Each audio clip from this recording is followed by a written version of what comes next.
Here, look at the camera. There's little white things around your face like corners. Okay. Oh yeah. Wait. Oh yeah. Oh. It's funny. Alright, go do what I did. Don't touch things, okay? Okay. No. Okay, go do what I did. I don't want to. I want to see what it looks like. All right, now that I'm done making a fool of myself, because obviously I can't dance, let's start stripping. Let's strip this cab, and we're going to get the headliner out, the upper window, the lights, the wiring, the speakers.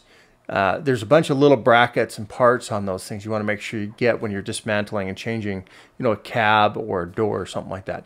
Make sure you pull every little screw, bend it, keep it together so that you're ready to go. So that's pretty dirty, isn't it? We need to clean that.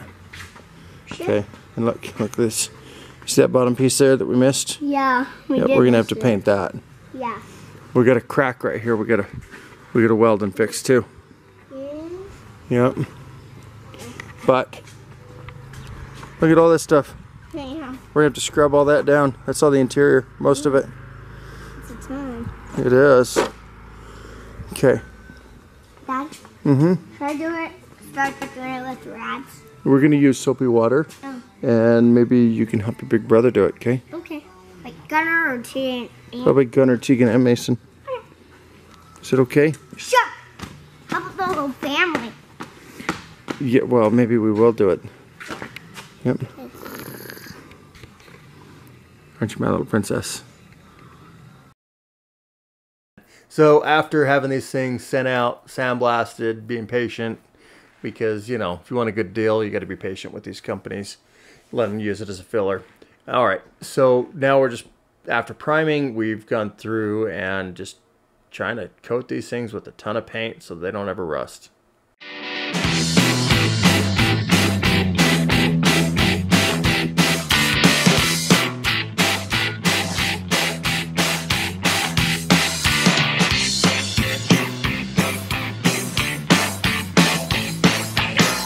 Problem here, someone added this structure here on the exterior to hold up the big protection. Okay, so what we did was they had a little problem. They had a gap in the top here which was letting moisture in and no weep hole at all whatsoever. So what we did, well I did, went through and drilled a hole in this one, drilled a hole in that one, and let it weep out. Okay, wow, that's some pretty nasty stuff. Yeah, that's black. So we'll clean this up. We'll clean that out a bit more. Same thing on this side. Let it drain. I'm not worried about the dents like this. They're big deal. I'm more worried about sealing it and just sealing and filling off where the welds were. And this is going to be pretty rough, but we'll clean it up after it dries and cures. We had some dents and dings and stuff across this top, but we'd lost the sealant, as you can see in some of that. We lost the sealant down across the front here, underneath doing the welding, heating this up to pull this out. When we pulled this out, it burned off quite a bit, plus it separated a little bit. It turned out pretty darn straight, but it's still pulled away from the inside. The inside looks good. I think there's an inner piece in there that pulled away from. So we filled down this one here. We'll sand that all down. We just want to fill in, stop the leaks, stop the, you know, the rust. And then where we did the welds here on the door, we got this weak spot. We went ahead and bundled that up a bit. Obviously we'll sand all this down. So here we're finally lifting up, putting the new cab on after its fresh paint job. And doing that with this nice little forklift I picked up. Sweet deal there. Somebody unloading it ran a fork through the old dash on that thing, and they were afraid it wouldn't work. I'm going, okay, it's a dash. So I cut a new dash out, build it up, bend it up, threw it on there, and now look what I got. I'm putting the cab on with it.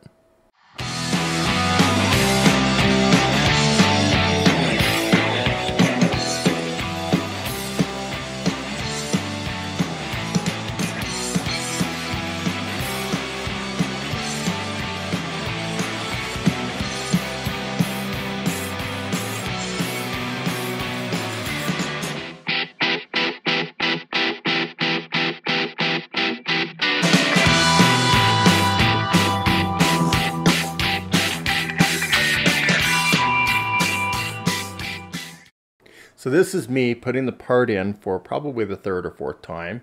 And at this point, I didn't even know it was coming out again. I had to get the seat brackets on there, and it has to go on before I put this piece down in. I already pulled it out and put it back in this time for having to do the air duct underneath that I forgot about or missed. And yeah, third time the charm, 10th time the charm, whatever. We'll just keep practicing until we get it right. Now, here's something. We need to make sure that on this equipment and these other things, these grounds everywhere, you got to get them done and make sure they're right, or there'll be little gremlins and just horrible nightmares for you in the future. It just really can suck.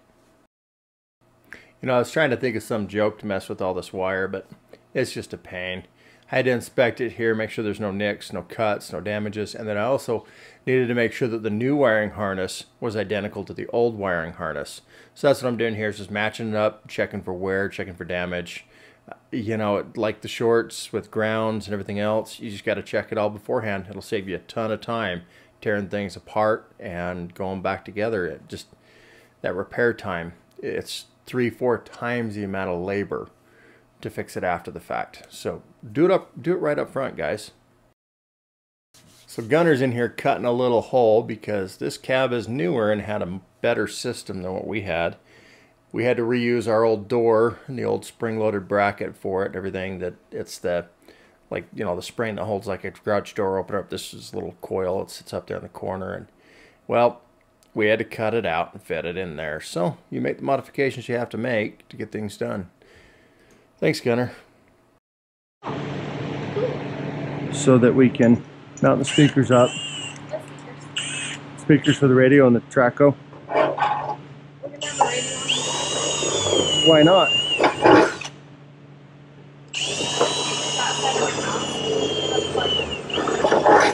What? We have like parties and stuff. We can have speakers Okay, that no. come off of our house.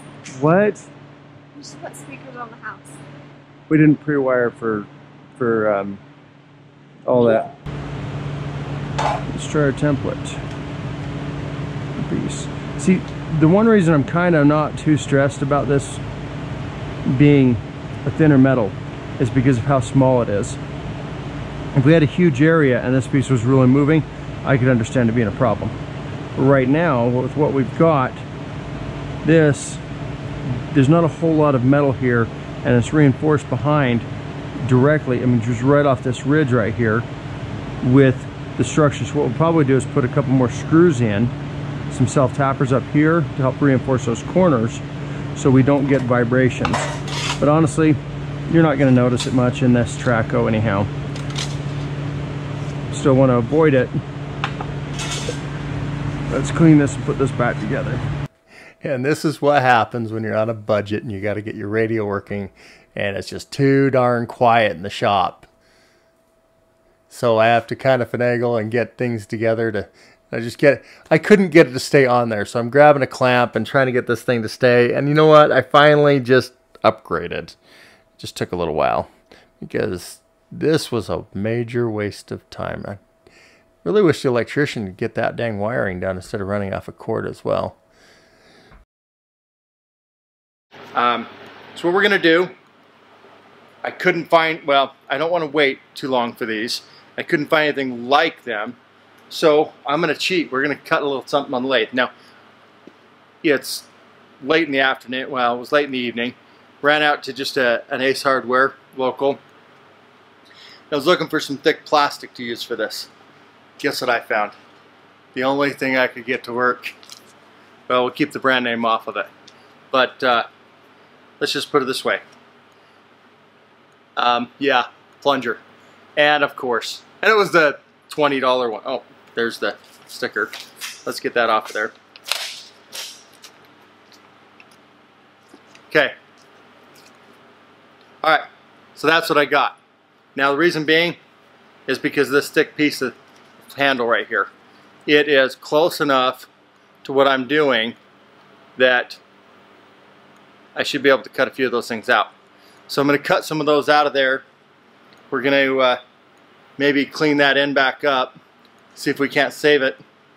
Yeah, no, it's so delightful, huh? Yeah. Yeah. I don't know. Okay, so I just cut those bushings out of that handle on the plunger. Put them in on the ends of the window. We just fought, got it in place, and what do we know? Yeah, they won't go down. That window just will not fit past those welds. Those welds just arched that structure in so much that just pinched it with that window.